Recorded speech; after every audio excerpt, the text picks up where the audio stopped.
మాట్లాడడానికి senior journalist Satyamurthy గారు కూడా స్టూడియోలో ఉన్నారు. నమస్తే అండి. అదేవిధంగా ఇటు జనసేన పార్టీ అధికార ప్రతినిధి కీర్తన గారు మరి కాసేపట్లో జాయిన్ అవుతారు. అట్లాగే టీడీపీ పార్టీ అధికార ప్రతినిధి మొక్క ఆనంద్ సాగర్ గారు కూడా జాయిన్ అవుతారు.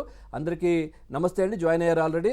ముందుగా సత్యమూర్తి గారి విశ్లేషణ తీసుకుందాం. అసలు ఏం జరగబోతోంది ఏంటనేది సత్యమూర్తి గారు ఏం చెప్తారు? ఒకవైపు ఈరోజు షర్మిల నిన్న తన తండ్రి ఏదైతే సమాధి దగ్గర తన కుమారుడి వివాహ ఆహ్వాన పత్రిక మొదటిది అక్కడ పెట్టేసి ఆ తర్వాత ఈరోజు జగన్మోహన్ రెడ్డితో కలవడానికి అడగడం జరిగింది. సో ఈరోజు ఏదో పర్యటనలో ఉన్నాను కాబట్టి ఈరోజు సాయంత్రం వచ్చి కలవమని చెప్పారు. సో వెళ్ళి అన్నకు పత్రిక ఇచ్చి నేను ఇంకా చెప్తారన్నట్టుగా తెలుస్తోంది. నేను రాజకీయాల్లోకి ఏపీ పాలిటిక్స్లోకి అడుగు పెడుతున్నాను, కాంగ్రెస్ పార్టీలో చేరుతున్నాను, ఇక్కడ మంచి పోస్ట్ ఉంటుంది, నేను ఫైట్ చేస్తాను. ఈ నేపథ్యంలో ఇదొక అంశము. ఆ తర్వాత వెంటనే ఈ రేపు మధ్యాహ్నం మరి కేసీఆర్ను కలవాల్సిన అవసరం ఏముంది? ఇంతకాలం గ్యాప్ తర్వాత ఆయనకు ఆపరేషన్ కూడా అయిపోయింది, కేసీఆర్ గారికి సెట్ అయిపోయారు, అందరూ వెళ్ళి కలిశారు, ప్రత్యర్థులు కలిశారు, అన్ని పార్టీల వాళ్ళు కలిసిన పరిస్థితి. ఇప్పుడు కేసీఆర్ను జగన్మోహన్ రెడ్డి ఎందుకు కలుస్తున్నారు అనేది ఒక ప్రశ్న. ఏం చెప్తారు? ఇది ముందర షర్మిల పార్ట్ కంప్లీట్ చేసి కేసీఆర్ కొందాం. షర్మిల ఏంటి అంటే ఆమె జీవితాన్ని ఆమె కాంప్లికేట్ చేసుకుంటుంది. జీవితం అంటే రాజకీయ జీవితం, మనం వ్యక్తిగత జీవితం కాదు, రాజకీయ జీవితాన్ని ఆమె ఎంత కాంప్లికేట్ చేసుకుంటున్నది అంటే ఆమె వచ్చి తెలంగాణలో పార్టీ పెట్టడం, ఆ తర్వాత ఇక్కడ స్పందన లేకపోవటం, తర్వాత కాంగ్రెస్ ఆమె చేసిన జీవితంలో మొట్టమొదటి మంచి పని ఏంటంటే డీకే శివకుమార్ తోటి టచ్లోకి వెళ్ళి కాంగ్రెస్ తోటి అలైన్ కావటం. కాంగ్రెస్ తోటి అలైన్ అయిన తర్వాత తెలంగాణలో ఇంకా వైఎస్ఆర్ టీపీ పని అయిపోయింది. ఇప్పుడు ఆమె భవిష్యత్తు ఇంకేమి లేదు, ఇంకా తెలంగాణలో అయితే ఇంకేం లేదు. ఇప్పుడు అనివార్యంగా ఆంధ్రప్రదేశ్కి వెళ్ళాలి. ఆంధ్రప్రదేశ్లోనే ఆమె రాజకీయ జీవితాన్ని వెతుక్కోవాలి. ఎందుకు అంటే జగన్మోహన్ రెడ్డికి బాగా ప్రచారం చేసి, విస్తృతంగా ప్రచారం చేసి, ఆయన జైల్లో ఉన్నప్పుడు పార్టీని కాపాడి ఇంత చేస్తే షర్మిలకి రాజ్యసభ సభ్యత్వం ఇస్తానని చెప్పి ఆఖరి నిమిషంలో షర్మిలని డ్రాప్ చేసేసి పరిమళనత్వానికి ఇచ్చాడు. అవును. సో ఆ రోజు నుంచి షర్మిలకి ఏం చేయాలో అర్థం కావట్లేదు. ఎట్లా చేయాలి? ఎదురు తిరగాల, అన్నకి ఎదురు తిరగాల. ఈ మధ్యలో ఏమైందంటే ఈ పర్సనల్ గొడవలు కూడా వచ్చేసినాయి, ఆస్తి గొడవలు ఇవన్నీ కూడా వచ్చేసినాయి. ఆ తర్వాత వివేకానందరెడ్డి మర్డర్ కేసు, ఇవన్నీ కూడా వివేకానందరెడ్డి మర్డర్ కేసు చూస్తే అందులో మొత్తం వైఎస్ రాజశేఖర్ రెడ్డి కుటుంబం అంతా ఒకవైపు ఉంటే జగన్మోహన్ రెడ్డి ఒకవైపు ఉన్నాడు. అక్కడ కూడా పార్టీ మన వైఎస్ రాజశేఖర రెడ్డి కుటుంబం మొత్తం కూడా జగన్కి వ్యతిరేకంగానే ఉన్నది. ఆ మర్డర్కి సంబంధించి అందులో ప్రమేయం ఉన్న వాళ్ళనో లేకపోతే నిందితులనో జగన్మోహన్ రెడ్డి కాపాడుతున్నాడు అనేది వాళ్ళ కుటుంబ సభ్యుల మొత్తం ఒక ఒపీనియన్.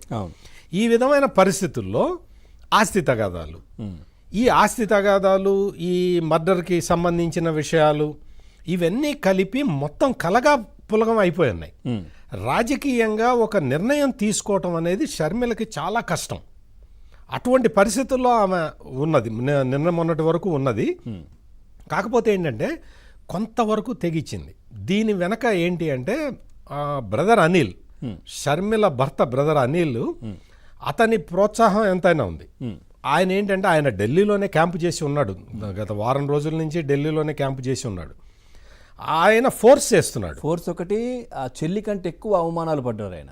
చాలా జగన్మోహన్ రెడ్డి అధికారంలోకి వచ్చిన తర్వాత, ప్రమాణ స్వీకారం చేసిన తర్వాత ఆయనను అపాయింట్మెంట్ అడిగి ఆయన దగ్గరికి వెళ్ళి కూర్చుంటే మొహం కూడా చూడలేదు, ఆయనను పట్టించుకోలేదు అని చెప్పారు. పూర్తిగా ఆ సామాజిక వర్గానికి సంబంధించినటువంటి ఓట్లన్నీ కూడా పడ్డానికి ముఖ్య కారణం బ్రదర్ అనిల్. బ్రదర్ అనిల్ ఏం చేశాడు అంటే మొత్తం అక్కడ క్రిస్టియన్ సంస్థలన్నిటికీ కూడా ఇతను చాలా ఇంటరాక్షన్లో ఉంటాడు.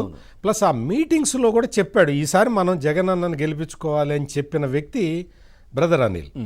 అటువంటి బ్రదర్ అనిల్ దగ్గరికి ఏంటి అంటే పాస్టర్లు వీళ్ళందరూ కూడా వాళ్ళకి రకరకాల సమస్యలు ఉంటాయి కదా, వాళ్ళందరూ వచ్చి ఆయనకే రిప్రజెంట్ చేస్తారు. రిప్రజెంట్ చేసినప్పుడు ఆయన వాటిని సాల్వ్ చేయాలంటే సీఎం దగ్గరికి వెళ్ళాలి.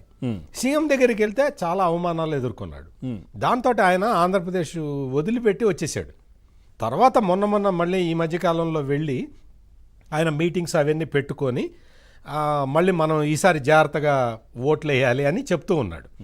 అంటే అతని ప్రోద్బలం బ్రదర్ అనిల్ చెప్పింది ఏంటి అంటే మనల్ని అన్ని రకాలుగా అణగదొక్కుతున్నారు. అంటే ఆర్థికంగా, రాజకీయంగా, అన్ని విధాలుగా కుటుంబ పరంగా అన్ని రకాలుగా మనల్ని అణగదొక్కుతున్నప్పుడు జగన్ని మనం ఎందుకు స్పేర్ చేయాలి అనేది బ్రదర్ అనిల్ ఆర్గ్యుమెంట్. ఈ ఆర్గ్యుమెంట్ తోటే ఆయన ఒక కార్నర్కి తీసుకొచ్చేసి దాని కంక్లూజన్ కాంగ్రెస్ పార్టీ అనేది ఒక నిర్ణయానికి వచ్చాడు. షర్మిల కూడా అంత తేలిగ్గా, అంటే బ్రదర్ అనిల్ మాటని అంత తేలిగ్గా వినే మనిషి కూడా కాదు. తను కూడా అవమానాలు పడింది.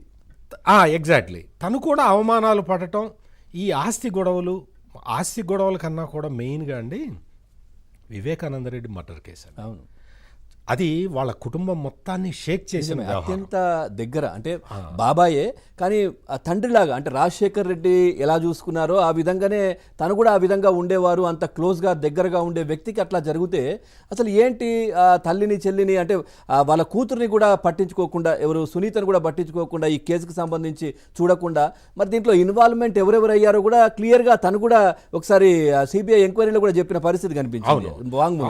ఆ వివేకానంద రెడ్డి అనే వ్యక్తి ఏంటి అంటే, రాజశేఖర రెడ్డి మొత్తం రాష్ట్రంలో రాజకీయాలు అన్నీ చేసుకుంటూ ఉంటే కాంగ్రెస్ పార్టీలో ఇతను మొత్తం పులివెందుల వ్యవహారాలన్నీ చూడటమే కాకుండా కుటుంబంలో ఒక తలలో నాలికలాగా ఉండేవాడు. అవును, వీళ్ళందరినీ దగ్గరికి తీసి వీళ్ళ సమస్యలు తీర్చే వ్యక్తి కూడా వివేకానంద రెడ్డి. అటువంటి వివేకానంద రెడ్డిని కిరాతకంగా చంపేస్తే ఆ కుటుంబం మొత్తం ఒకే తాటి మీద ఉండి పోరాడాలి. ఎవరు చంపారో వాళ్ళని శిక్ష పడేలాగా చేయటానికి. అటువంటిది జగన్మోహన్ రెడ్డి ఆ పని చెయ్యట్లేదు అనేది మొత్తం కుటుంబం మొత్తానికి. ఈ ఆస్తి కన్నా కూడా ఈ మర్డర్ వ్యవహారంలో ఈ జగన్మోహన్ రెడ్డి మీద చాలా తీవ్ర వ్యతిరేకత ఉన్నది. సో ఇప్పుడు ఏంటి అంటే, షర్మిలకి అటు ఆస్తి, అటు YS Vivekananda Reddy murder case, ఇంకొక వైపు తన రాజకీయ భవిష్యత్తు. తను ఇప్పుడు ఇంకా పాలిటిక్స్లోనే ఉండాలి, ఇంకా వేరే పని షర్మిల చేయలేదు కదా, కామ్గా ఇంట్లో కూర్చో